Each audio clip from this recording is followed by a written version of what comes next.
E aí galera do canal Universal,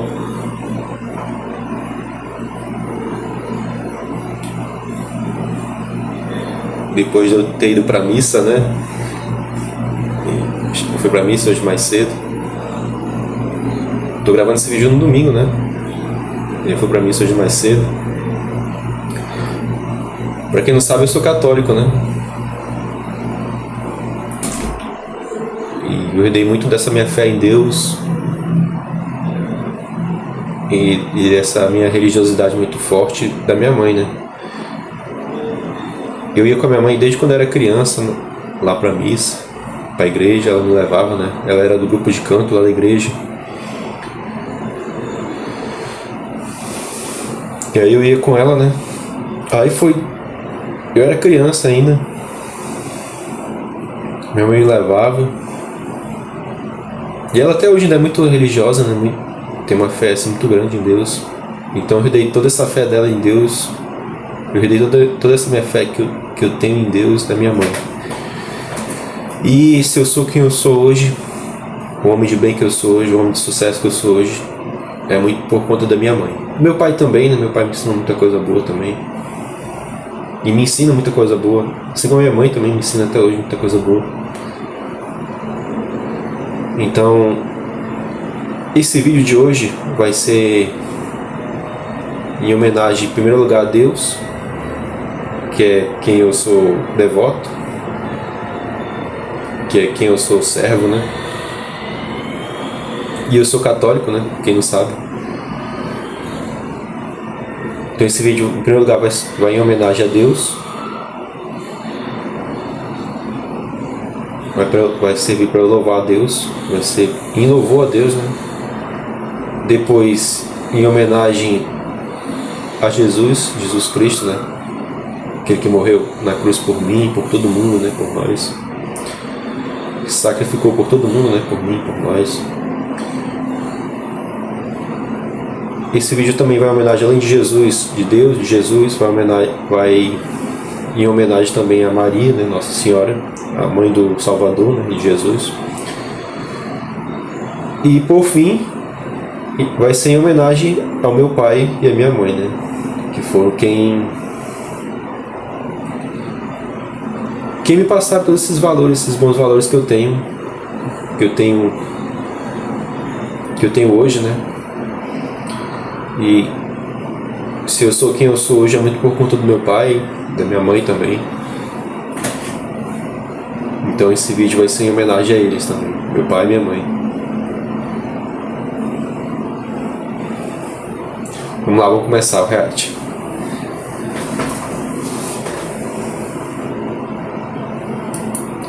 Olá, sejam muito bem-vindos a mais um vídeo. E nesse mês vamos questionar todos os títulos da Copa do Mundo. Sim, todos. Aqui no canal nós já provamos que não existe título 100% legítimo. Mas a gente fez isso com a Libertadores, que é o campeonato com mais asteriscos do mundo. Daí fica muito fácil, né? Então, agora vamos nos debruçar sobre uma competição que aparenta ser mais civilizada, para provar de uma vez por todas que para ser campeão do mundo é necessário muito mais do que só uma seleção competente. Então, chega de enrolação, vamos embora começar o vídeo.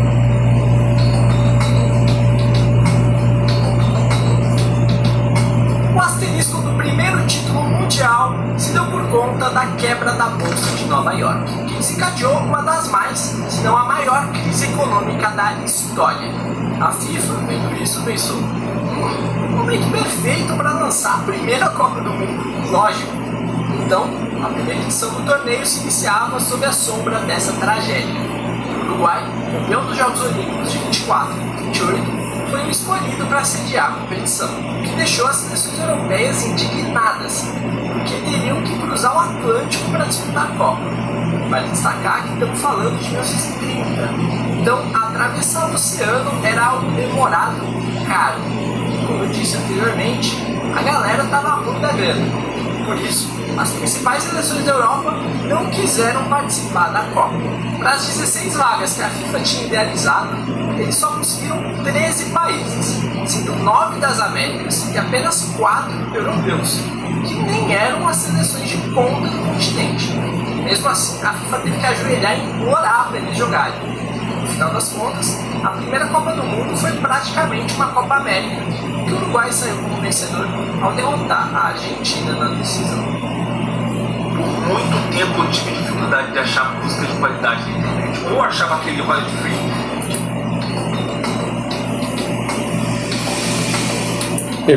Interessante que essa Copa do Mundo de 30, né? 1930, que o Uruguai foi campeão, né? Na primeira Copa do Mundo da história. Que um ano antes, né? Um ano antes teve uma crise que afetou o mundo, né? Foi a crise de 1929. E o interessante é que um ano depois fizeram a Copa do Mundo, né? Foi organizado, né? Então fica esse fato curioso aí, né? Esse fato curioso para vocês refletirem, né? Pra gente refletir também, pra eu refletir. Se o asterisco da Copa anterior era a falta dos europeus, dessa vez, quem não quis participar foi o Uruguai, o atual campeão, que baixou muito o nível da disputa, sendo a única Copa que o atual campeão não participou. Eles não jogaram em protesto aos europeus não terem ido ao Uruguai para jogar a edição anterior. Então eles meio que deram um troco. Justo. Levando em conta também que a Argentina levou uma seleção meia boca por brigas internas da federação, praticamente não tinham sul-americanos na disputa. E muito por isso, a partir das quartas de final, eram só europeus. Ou seja, praticamente uma Eurocopa. E se você não acha isso um asterisco bom o suficiente, na semifinal entre Itália e Áustria, os jogadores austríacos reclamam de uma falta na origem do lance que terminou no gol italiano. Além disso, na final, o gol de empate da seleção italiana surgiu de um lance em que o jogador dominou a bola com o braço. Ou seja, ilegal. Não, e o curioso dessa Copa de 34, né?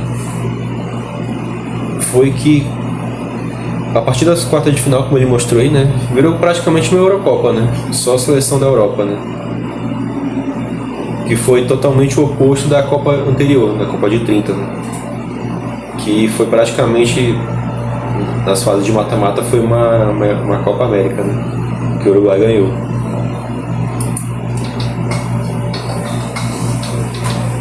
Esse eu vou deixar para vocês adivinharem. Quem será que boicotou a Copa do Mundo dessa vez? Dessa vez foi todo o continente americano. Isso porque eles queriam que houvesse um rodízio de continente na escolha da sede. Como a última vez tinha sido na Europa, agora deveria ser na América. E a Argentina se candidatou. Porém, a FIFA não estava nem aí para nada e botou a Copa na França. Por isso, os países da América decidiram não disputar as eliminatórias e abrir mão de jogar o torneio, com exceção do Brasil e de Cuba. Ou seja, aquela Copa era realmente uma Eurocopa, mas com a adição de Brasil, Cuba e Índias Orientais e Neerlandesas, que hoje é a Indonésia. Então, desculpa, mas de Copa do Mundo não tinha nada. Asterisco, né?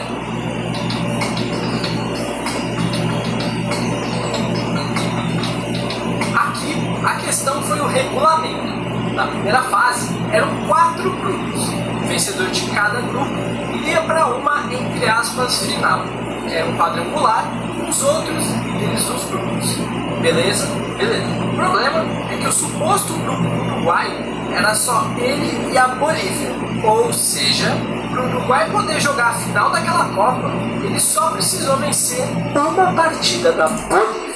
Isso sem falar que o Brasil nessa fase final teve um desempenho muito superior ao Uruguai em todos os outros jogos, mas acabou perdendo o confronto direto. Essa Copa de 50 ficou bem famosa, né? Por causa do episódio conhecido como Maracanazo, né? Lá na final, entre Brasil e Uruguai, né?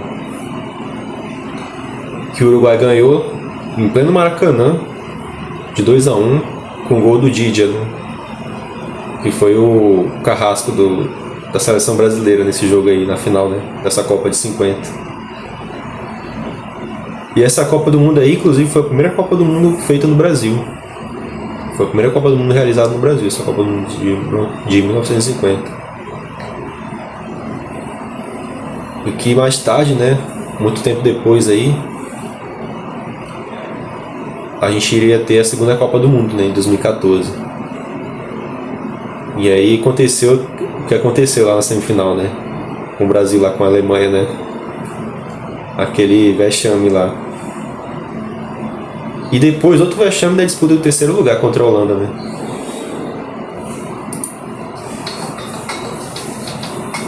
Durante a Copa do Mundo de 1954, os jogadores da Alemanha Ocidental recebiam secretas injeções do que eles acreditavam ser vitamina C.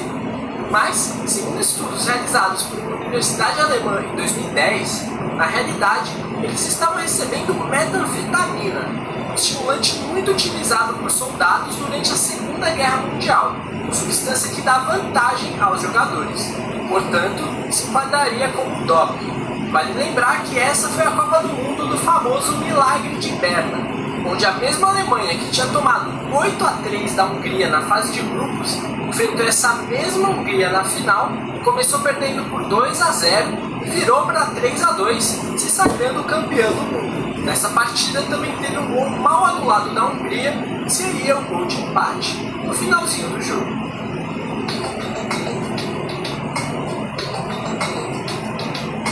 O asterisco de 1958 foi a ausência ou enfraquecimento de algumas seleções que seriam fortes candidatas a título. Por exemplo, a Hungria, finalista de 54, perdeu seus principais jogadores por conta da Revolução Húngara. A Inglaterra perdeu a base de sua seleção no acidente aéreo que ceifou a vida do time do Manchester United. Fora que Itália e Uruguai já não eram os mesmos e ficaram de fora da Copa. Ou seja, nessa edição só tinha uma seleção que já havia sido campeã mundial, a Alemanha, que também não vinha em grande fase, fazendo com que o caminho do Brasil ficasse relativamente mais fácil. Essa Copa de 58, né, foi meio que o começo de tudo, né, do sucesso do Brasil, né, da seleção brasileira. Nessa época aí, o Pelé estava surgindo já pro mundo do futebol, né? E ele viria a ganhar mais tarde, né? Inclusive arrebentando essa Copa aí. Ele viria a ganhar o que seria o primeiro título mundial do Brasil, né? Primeira Copa do Mundo, primeiro título da Copa do Mundo para a seleção brasileira.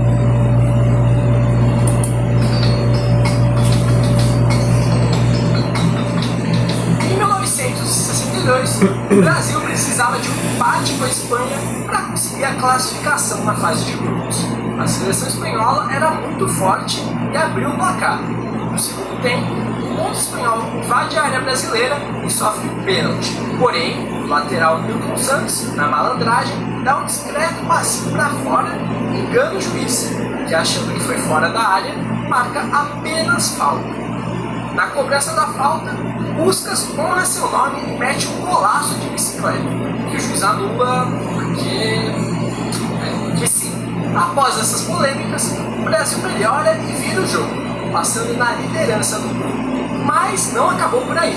Na semifinal, a defesa do Chile tentou parar Garrincha de qualquer jeito, inclusive descendo a porrada nele.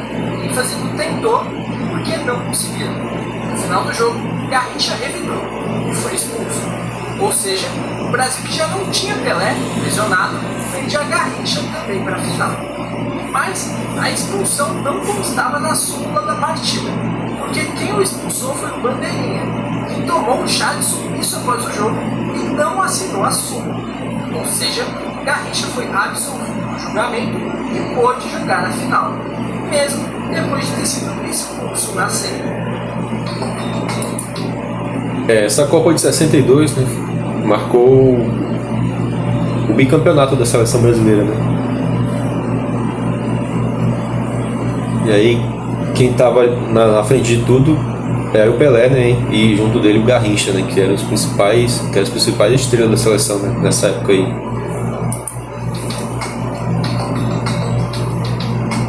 A final da Copa do Mundo de 1966 Inglaterra. Os 90 minutos terminaram empatados 2-2, mas foi na prorrogação que a polêmica surgiu. O atacante inglês finaliza da entrada da pequena área. A bola explode no travessão e fica em cima da linha da meta alemã, não entrando no gol. Mas não foi isso que o juiz viu, até porque ele deu um gol para a Inglaterra, que ainda marcaria mais um e seria campeão do mundo pela primeira e única vez. É porque nessa época aí desse jogo aí da final de 66, né, da Copa de 66, entre Inglaterra e Alemanha, ainda não tinha o VAR, né, que a gente tem hoje, né, o árbitro de vídeo. Porque senão, com certeza esse gol ia ser anulado, esse gol da Inglaterra aí, né?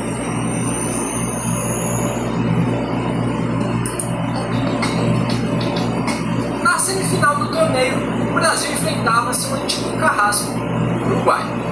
Pelé arrancou a bola pela esquerda, seguindo fortemente pelo seu marcador. Ele, para se desvencilhar, acertou uma cotovelada fortíssima no Uruguai. O lance, que certamente devia ter gerado a expulsão do camisa 10, não foi nem falta para o juizão. O defensor uruguaio disse que a pancada foi tão forte, mas tão forte, que seu olho foi parar na nuca. No final das contas, o Brasil derrotou o Uruguai e foi campeão de forma arrebatadora frente à Itália. Inclusive essa Copa de 70, né, foi uma das Copas assim, mais bonita, né, que o Brasil jogou e ganhou, né?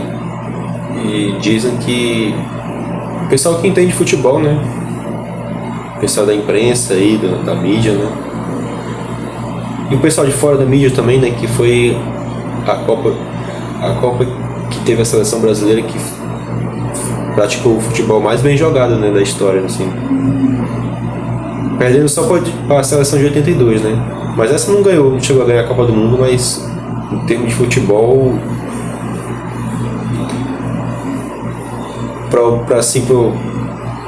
para muita gente, assim, né? Acho que a maioria do pessoal, assim, fala que a seleção de 82 praticou o melhor futebol mais bonito, né? Mais vistoso que teve de uma seleção brasileira na história, né?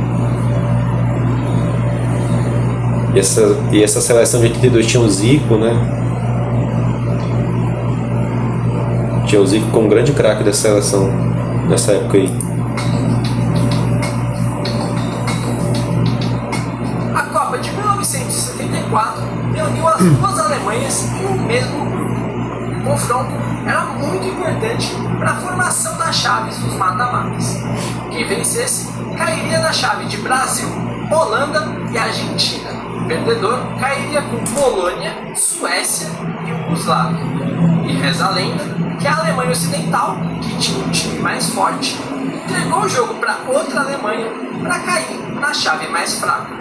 E de fato deu certo, pois com um caminho mais acessível, a Alemanha Ocidental conseguiu a classificação para a final. E só aí deu de frente com a Holanda. Na final, tivemos também um polêmico pênalti que deu no gol de empate da Alemanha, que sairia vencedora posteriormente.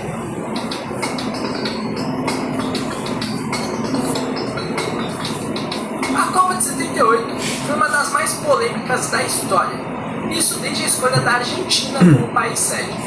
O país passava por uma violenta ditadura e se usava do torneio para ofuscar os assassinatos, torturas e crimes do regime. Como se já não bastasse, nas semis, Brasil e Argentina disputavam a vaga na final. Mas isso dependia da última partida deles. O Brasil enfrentava a Polônia e a Argentina enfrentava o Peru. Os jogos seriam no mesmo horário, que é a premissa básica para evitar a manipulação de resultado, né? Mas eu disse que seriam no mesmo horário porque decidiram atrasar o jogo da Argentina. Por quê? Porque sim. Ou seja, a Argentina jogaria já sabendo de quanto precisava vencer para passar. O Brasil venceu a Polônia por 3-1. Ou seja, a Argentina precisava vencer o Peru por pelo menos 4 gols de diferença. O que certamente não seria tarefa fácil. Afinal, a seleção do Peru não estava na semifinal à toa. O problema é que alguns jogadores peruanos receberam um certo incentivo para facilitar as coisas, se é que vocês me entendem. Por isso, a Argentina goleou o Peru por 6-0 e avançou à final, o que obviamente levantou suspeitas. As acusações mais fortes recaem sobre o goleiro da seleção do Peru, que inclusive era argentino, mas naturalizado peruano. Ele e outros 6 jogadores teriam recebido dinheiro para permitir a goleada. Esse suborno envolveu até mesmo negociações comerciais entre os países, com a Argentina dando 35 mil toneladas de trigo ao Peru. Como se já não bastasse, ainda houveram algumas arbitragens duvidosas em benefício dos donos da casa, principalmente na final e no duelo contra o Brasil. Dessa Copa aí de 78, né, que a Argentina foi campeão, eu soube dessa polêmica aí, né? Inclusive esse episódio aí ficou bem famoso, né? Dessa goleada aí, né, de 6-0 da Argentina em cima do Peru. E isso gera polêmica até hoje, né? Por conta dessa questão de manipulação de resultado, né? A Argentina já entrou pro jogo dela contra o Peru, já foi jogar o jogo dela contra o Peru, sabendo de quanto que ela precisava ganhar e acabou ganhando.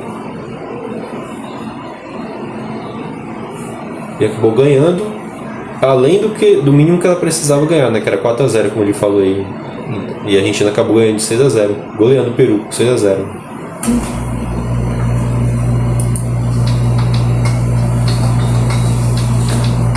O principal favorito para a Copa de 82 era a seleção brasileira. Para muitos, aquele time é a melhor seleção brasileira de todos os tempos. Naquela época, a fase quartas de final era um grupo de 3 seleções, onde apenas o líder passava de fase. No final das contas, tudo seria definido no duelo de Brasil e Itália, com a vantagem do empate sendo brasileira. Porém, aquele jogo no estádio do Sarriá foi uma tragédia para os brasileiros, que mesmo com amplo favoritismo, sucumbiu diante da seleção italiana. 3-2. Os 3 gols da Itália foram marcados pelo atacante Paolo Rossi. Porém, ele não deveria nem estar participando daquela Copa, porque o jogador esteve envolvido no escândalo de manipulação de resultados chamado Totoneiro em 1980 e foi punido, não podendo atuar em partidas de futebol por 3 anos, o que o deixaria de fora da Copa. Porém, às vésperas do início do torneio, a punição do atacante foi reduzida para 2 anos, o que permitiu que ele disputasse a competição e eliminasse o Brasil. Isso sem falar do pênalti claro não marcado para o Brasil, quando o jogo estava 2-1. Detalhe que o zagueirão chegou até a rasgar a camisa do Zico, mas o juiz não quis nem saber. Essa Copa de 82, como eu já tinha falado antes, né? Para muitos foi a Copa em que teve a seleção brasileira que praticou o futebol mais bonito, né? Mais vistoso, já jogado na história, né? Tinha lá o Zico, né? Tinha muita gente boa lá na seleção. Mas que infelizmente não ganhou a Copa, né? Porque pegou a Itália, né? Enfrentou a Itália e aquele show lá do Paulo Rossi, ele marcando esse hat-trick aí, fazendo esses 3 gols, ele fez com que a Itália eliminasse o Brasil, né? É aqueles casos, né, que, como diz o famoso ditado, né, nadou e morreu no meio do caminho, né?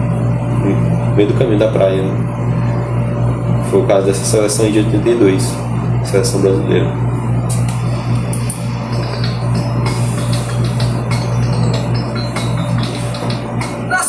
Final da Copa de 1986 se enfrentavam Argentina e Inglaterra, jogo já muito importante por se tratar de uma partida de quartas de final de Copa do Mundo, mas tomou uma proporção ainda maior por conta da Guerra das Malvinas, que envolvia os 2 países. O asterisco, porém, está no gol que abriu o placar da partida, que foi marcado com a mão de Maradona, no episódio que ficou eternizado como La Mano de Dios. Essa Copa de 86 marcou o bicampeonato mundial da Argentina, né? Que já tinha ganhado a primeira vez lá em 78. E aí ganhou o bicampeonato agora em 86. Essa Copa aí de 86. E, como ele falou aí, né? O episódio mais famoso foi Foi aquele gol do Maradona contra a Inglaterra, né? Ele utiliza a mão, né? E esse gol dele aí ficou conhecido como La Mano de Dios. Inclusive esse gol dele gera polêmica até hoje, né? É bem lembrado esse gol dele aí, por conta dele ter usado a mão, né, para fazer o gol, né?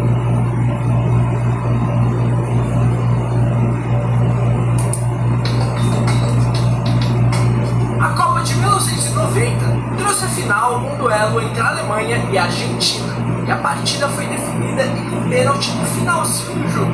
Os argentinos reclamam muito da marcação desse penal, alegando que o desarme foi na bola e o atacante alemão simulou.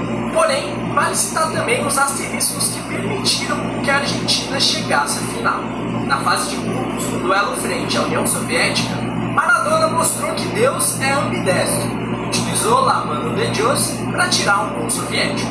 Caso a Argentina não tivesse vencido esse jogo, ela teria sido eliminada já na fase de grupos.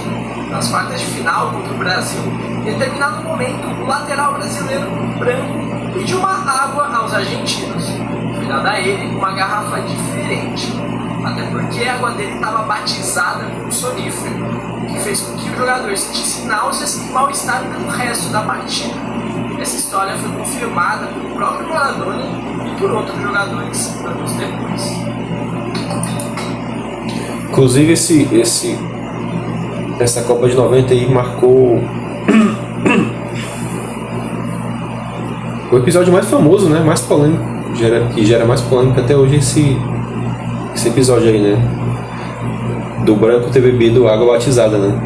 Nesse confronto aí, nesse jogo entre Brasil e Argentina.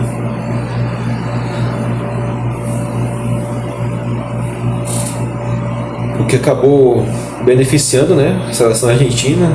A Argentina acabou classificando, chegando até a final e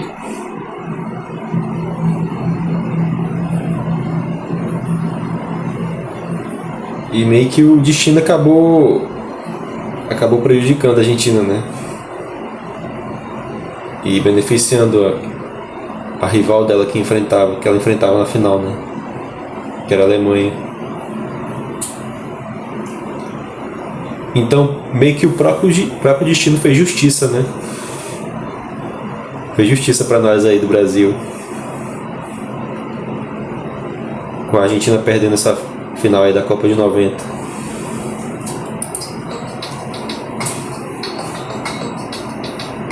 Nas quartas de final da Copa do Mundo de 1994, o futuro campeão, Brasil, encarava a Holanda sob o forte sol de 40 graus de Dallas. No segundo gol da partida, Romário estava em posição de impedimento e atrapalha a zaga holandesa, que achando que a partida seria paralisada, deixa Bebeto pegar a bola e marcar o segundo gol brasileiro. Posteriormente, o gol que decidiria a partida para o Brasil surgiu de uma falta invertida pelo árbitro. Afinal, quem comete a falta primeiro é o brasileiro, não o holandês.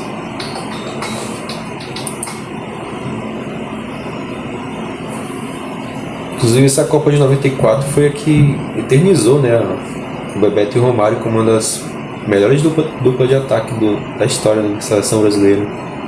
Da história do futebol, né, em geral, né. Porque quando a gente fala hoje em dupla de ataque letal, matadora, né, uma das primeiras duplas que vem na nossa cabeça é Bebeto e Romário, né. E eles foram essencial, né, para ajudar a seleção brasileira a ganhar a Copa de 94, lá nos Estados Unidos, que é onde vai ser a Copa do ano que vem, né, nos Estados Unidos também. Claro que não só nos Estados Unidos, né, vai ser nos Estados Unidos, Canadá e México, Copa do ano que vem.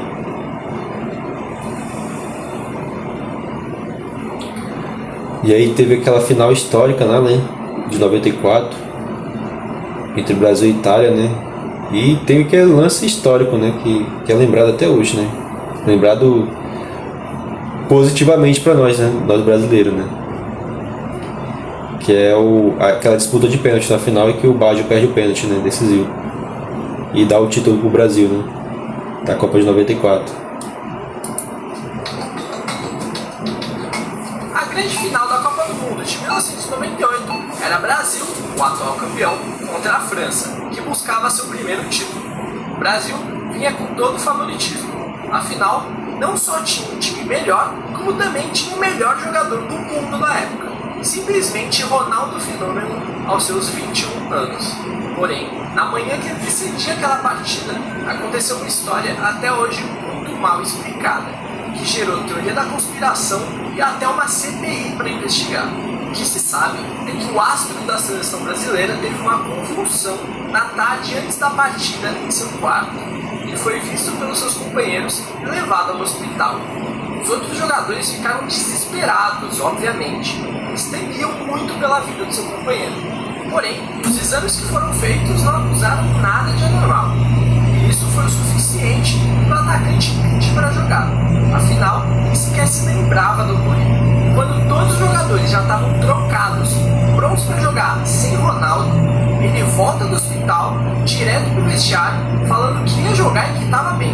O médico da seleção e o técnico não barraram o jogador, que do ponto de vista médico era um erro terrível, por trazer riscos à vida do atleta. Mas como que ia barrar o melhor jogador do mundo no jogo mais importante da vida dele até então? O fato é que todos os jogadores brasileiros ficaram muito assustados com a situação. Segundo relatos de vários deles, não tinha como prestar atenção e focar totalmente naquela final. Até porque ali naquele momento tinha uma vida em jogo. E esse acontecimento, sem muita explicação até o dia de hoje, aliado a declarações que admitem a manipulação do sorteio da Copa para Brasil e França só se enfrentarem na final, levantam muitas suspeitas sobre a idoneidade daquele torneio. Essa Copa de 98, né? Teve esse episódio aí marcante, né? Da convulsão do Ronaldo, né? Que prejudicou muito a seleção brasileira, que foi para a final, né? Acabou perdendo a final para a França. França do Zidane, né? Do Henry no começo da carreira, também o Zidane também, no começo da carreira. A França do hoje técnico da seleção da França, né? O Didier Deschamps. E esse episódio aí do Ronaldo acabou resultando na vitória da França na final, né? Em cima do Brasil, ganhando 3-0. Inclusive com o Zidane arrebentando na final.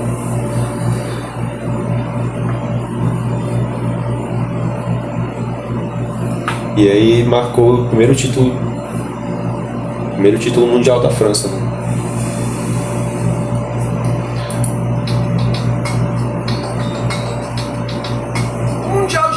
Ficou muito marcado pelos erros de arbitragem. Nesse sentido, dá para destacar a campanha de um dos donos da casa, a Coreia do Sul, que eliminou Itália e Espanha com uma mãozona da arbitragem. Olhando agora para a campanha dos campeões, logo na estreia, o Brasil venceu a Turquia por 2-1, com o gol da vitória sendo fruto de um pênalti marcado de forma incorreta, porque a falta foi fora da área. Nas oitavas de final, no duelo contra a Bélgica, os belgas abrem o placar, mas o juiz anula o gol por uma falta inexistente do atacante do zagueiro brasileiro quando a bola era disputada no alto. Esse lance gera polêmica até hoje, né? Porque esse jogo em Brasil e Bélgica, acho que é o lance que gera mais polêmica, né? Dessa Copa aí de 2002, que foi a Copa do último título mundial, né? do Brasil. Que nesse jogo aí específico, né? Entre Brasil e Bélgica, teve esse gol aí, né, da Bélgica, que o juiz acabou marcando uma falta que não houve, né? E isso gerou polêmica e gera polêmica até hoje, né? Esse jogo entre Brasil e Bélgica. O Brasil acabou ganhando esse jogo, classificando, e mais tarde chegando à final, né, com aquela final histórica contra a Alemanha, e acabou ganhando, né, com os 2 gols do Fenômeno, do Ronaldo, e sendo pentacampeão do mundo, né?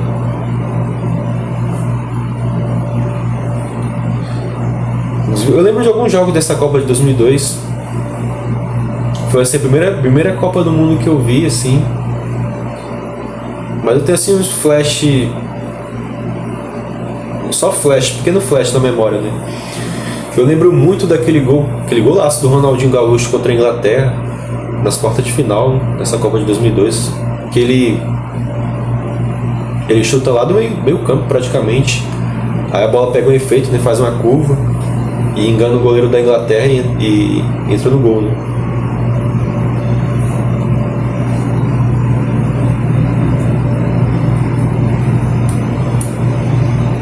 Aqui, ó, garçom. Ó, garçom, me atende aqui, cara. Bora, renda extra. O gol da vitória seria fruto de um pênalti marcado de forma incorreta, porque a falta foi fora da área. Nas oitavas de final, no duelo contra a Bélgica, os belgas abrem o placar, mas o juiz anula o gol por uma falta inexistente do atacante no zagueiro brasileiro quando a bola era disputada no alto. Como eu falei pra vocês, é o lance que eu tinha acabado de comentar, né? Que é o lance que gera mais polêmica, e gera polêmica até hoje, né? Da Copa de 2002.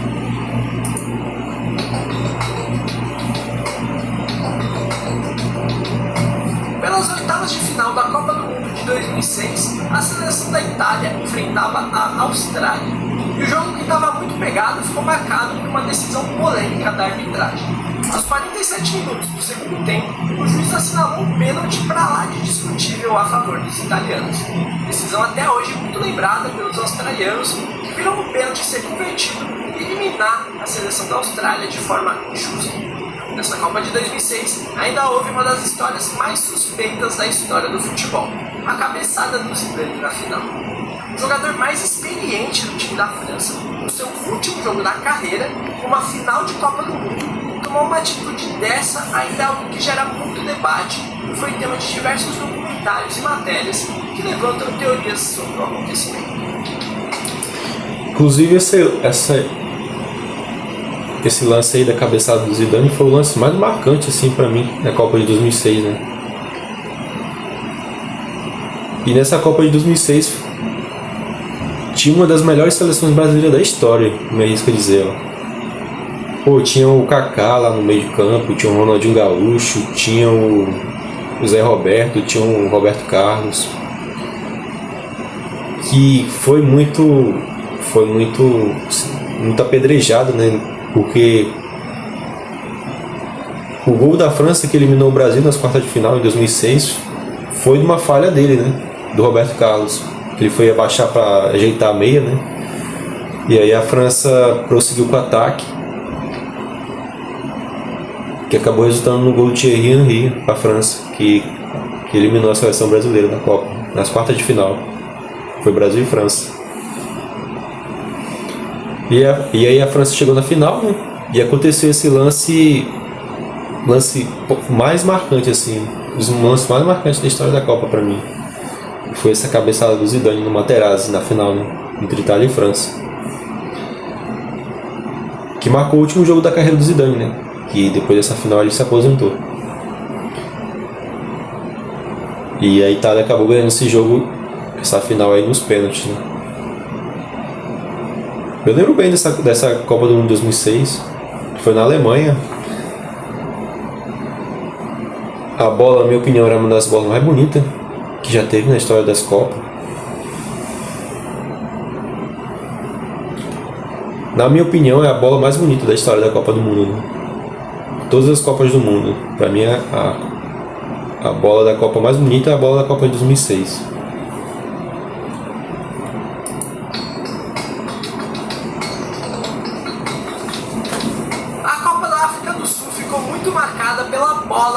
No torneio, a polêmica Jabulani. Ela tomava trajetórias completamente aleatórias, fazia 3, 4 curvas, enganava goleiros e atacantes, era venenosa. Isso porque a bola tinha menos costuras do que o normal, o que fazia com que ela fosse mais lisa e tivesse um contato diferente com o ar. Os jogadores foram bem criativos para descrever a bola. Bola de supermercado, bola de praia, patricinha ou até mesmo a pior bola que eu já vi na minha vida. Mas com certeza quem mais sofreu com a Jabulani foram os goleiros. Foi a Copa com o maior número de frangos ou falhas, grande parte dessas diretamente ligadas à bola. Com certeza, muitos resultados teriam sido bem diferentes se as partidas fossem disputadas com uma bola normal. Dito isso, tenho que dizer que é a bola mais bonita da história das Copas. Falei do leve. E se você não achou isso um asterisco bom o suficiente, vale citar também o gol mal anulado do Paraguai nas quartas de final. Lembrando que o jogo foi 1-0 para a Espanha. Essa Copa de 2010, né, foi uma das Copas mais marcantes para mim.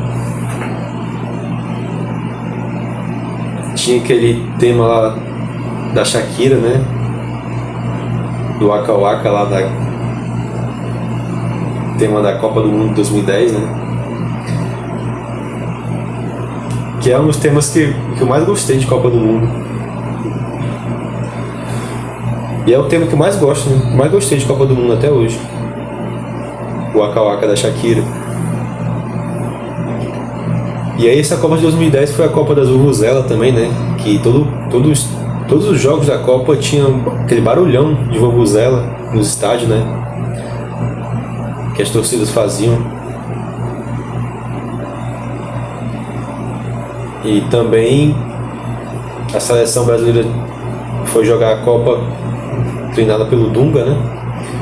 E jogando um futebol que, na minha opinião,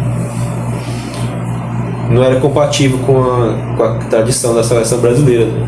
Que era um futebol baseado no contra-ataque, né?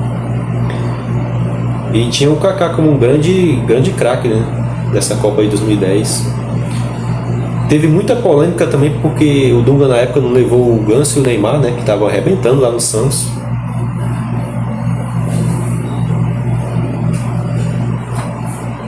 E aí o Dunga acabou nem levando o Ganso e o Neymar lá para a seleção brasileira, para essa Copa aí de 2010. Inclusive teve muita reclamação na época, né, porque o Dunga não levou. Do pessoal aí do meio do futebol. Muita gente reclamou que o Dunga não levou o Neymar e o Ganso para essa Copa de 2010. E aí o Brasil chegou na Copa, né, e foi eliminado pela Holanda com 2-1, com 2 gols do Sneijder, né. E o Brasil começou jogando bem, né, fazendo o primeiro gol lá com o Robinho, e aí depois aconteceu o que aconteceu, né.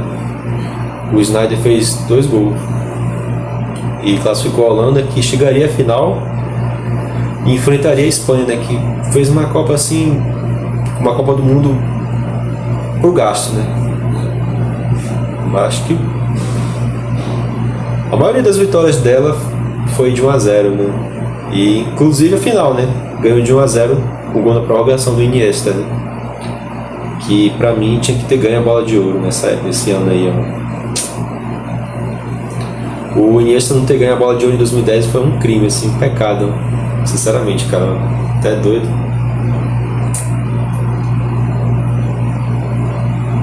E ele já vinha jogando muito no Barça, né? E aí chega na seleção espanhola nesse ano aí, né? Chega na final da Copa e faz o gol do título. Primeiro título mundial na história da seleção da Espanha.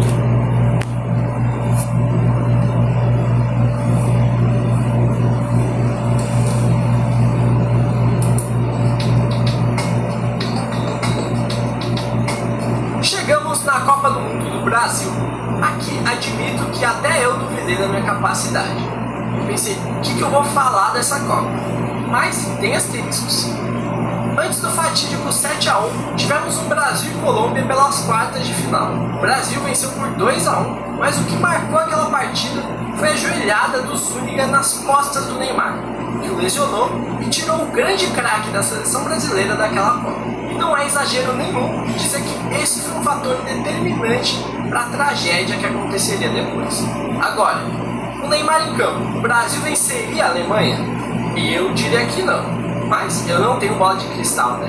Fora isso, os argentinos reclamam muito de um pênalti não marcado na final daquela Copa, sofrido por Higuaín após ser atropelado pelo goleiro alemão. Essa Copa de 2014 foi marcante assim para muita gente por causa do vexame, né? Do Brasil na semifinal contra a Alemanha, né? Aquela goleada lá que o Brasil levou de 7-1, que, pelo amor de Deus, eu vou te contar. Quero esquecer daquilo, ó. Ainda bem que eu nem assisti esse jogo na época. Na época eu não assisti esse jogo, galera. Eu lembro que eu tava viajando de Porto Velho para Manaus, tava viajando de avião. E eu fui com a camisa do Brasil ainda, na seleção. Com a minha mãe.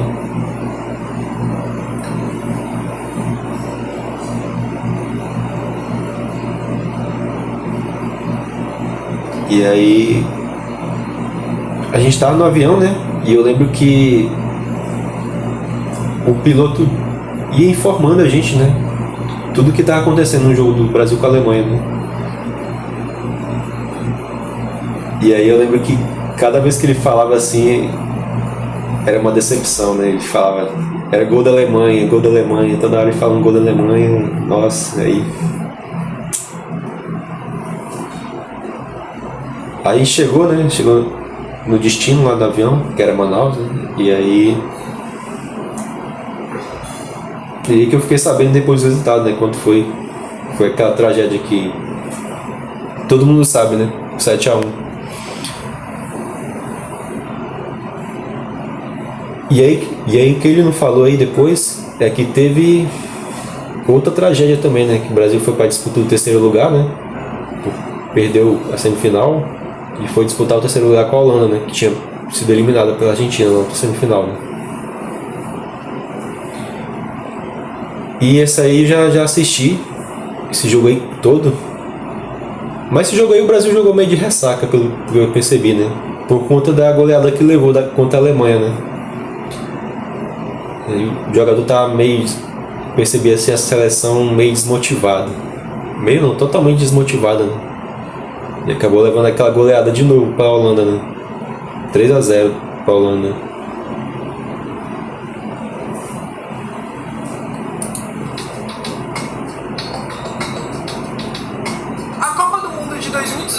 Foi a primeira a contar com a ajuda do árbitro de vídeo, o famoso VAR. Mas não é por isso que não teremos asteriscos. Na final da Copa entre França e Croácia, o primeiro gol da seleção... E aquela Copa, a final, eu vi, né? A final da Copa 2014 entre a Alemanha e a Argentina. O Messi jogou, foi a primeira final da Copa do Messi, né? E uma coisa que o pessoal lembra muito até hoje, né?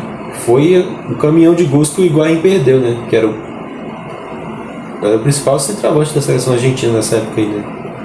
O Higuaín já vinha arrebentando no Real Madrid, né? E, consequentemente,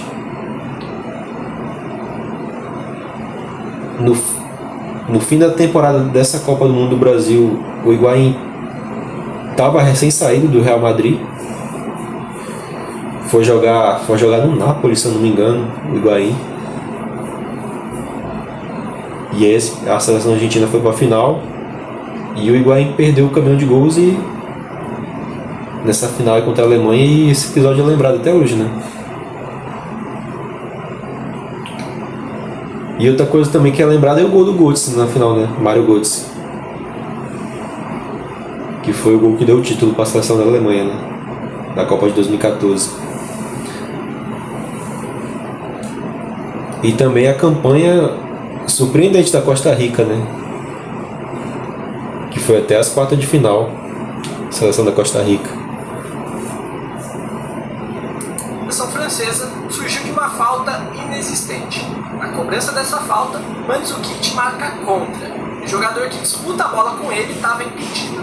Ou seja, gol ilegal ao quadrado. Já o segundo gol veio de um toque de mão, tanto quanto controverso, que gerou muita polêmica, porque o pênalti só foi marcado com o auxílio do VAR. Dessa Copa de 2018 foi na Rússia, né?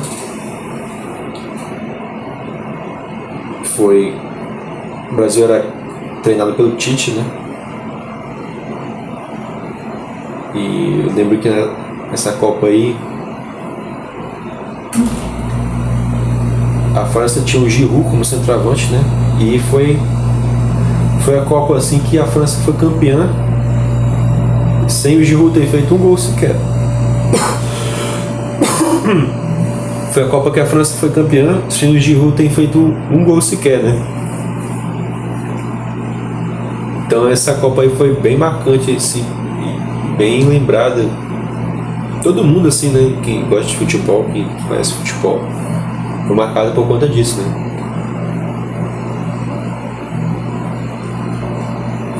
Essa Copa foi marcada por conta disso. E aí teve essa final, né? Que é raro assim a gente ver uma final de Copa do Mundo com muitos gols, né? E nessa Copa do Mundo aí de 2018 teve muito gol. E a França acabou ganhando a final contra a Croácia, né, de 4-2. E nessa época aí, 2018, tinha o Mbappé, né, já começando a despontar já futebol pelo lado da seleção da França. Tinha o Griezmann também, né, arrebentando pela seleção da França. E pelo lado da Croácia tinha o Modric, né, que já vinha arrebentando com a camisa do Real Madrid, e arrebentou nessa Copa aí com a camisa da Croácia, a seleção da Croácia. Tinha muita gente boa na seleção da Croácia também, né? Tinha o Modric, tinha o Mandzukic no ataque, né? Tinha o Perisic também.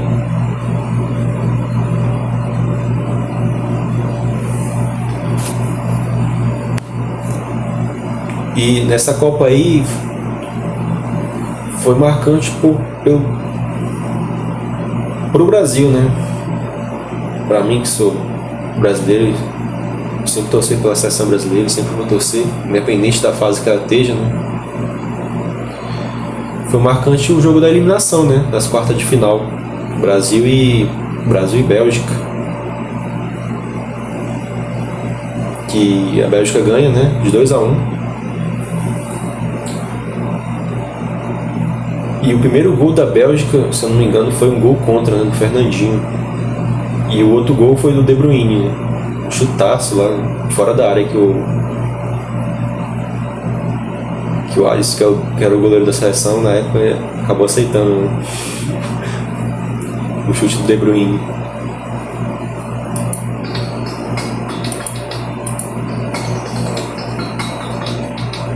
Na edição mais recente da Copa do Mundo, o grande asterisco foi a quantidade de pênaltis marcados a favor da seleção da Argentina. Os 7 jogos da campanha do título, em 5 foram marcados penalidades máximas. Esse, inclusive, é um recorde em Copas do Mundo, sendo a seleção que mais teve pênaltis marcados a seu favor, alguns muito contestados pelo mundo. Aí a gente chega na Copa mais recente, né? A última Copa que aconteceu, a de 2022, lá no Catar.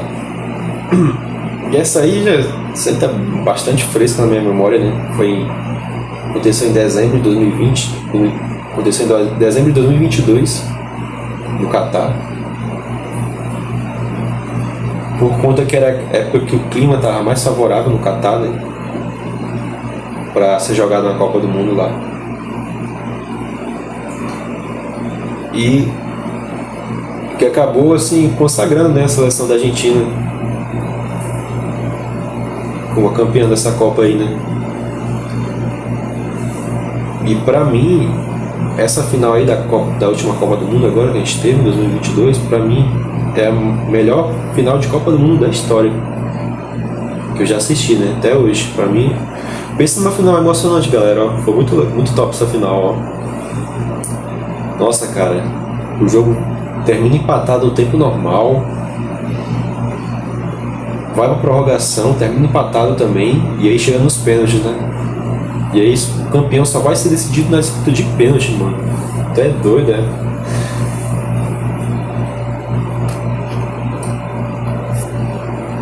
E aí acontece o show lá do Messi pelo lado da Argentina na final, né? E o show do Mbappé pelo lado da França na final.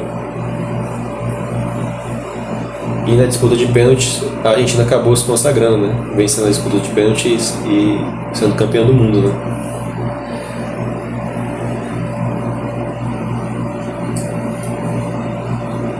E eu vou ser muito sincero com vocês, eu tava torcendo pra Argentina nessa final, ó. Tava torcendo pra Argentina nessa final, galera. Por conta de ser um país sul-americano, né? E eu sou brasileiro, o Brasil é da América do Sul. Então eu torci pro que tava mais próximo de mim, né? Nesse caso aí, eu abri mão da rivalidade um pouco, né? Brasil e Argentina, pra torcer pela seleção argentina nessa final. E acabei me dando bem, né? Acabei saindo de boa na final, né? Acabou ficando tudo top na final, com a Argentina campeã do mundo. E eu torci muito também por conta do Messi, né? O Messi ganhar uma Copa do Mundo, né? Porque eu sou muito fã do Messi.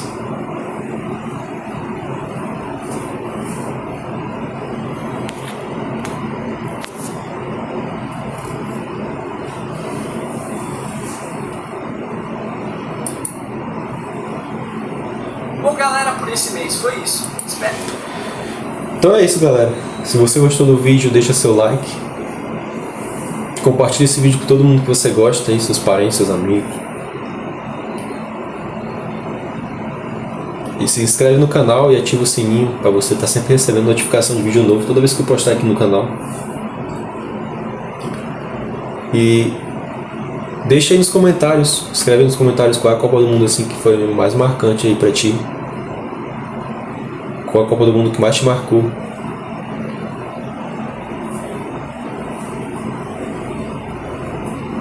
Beleza? Falou, galera. Um abraço aí. Valeu. Tchau.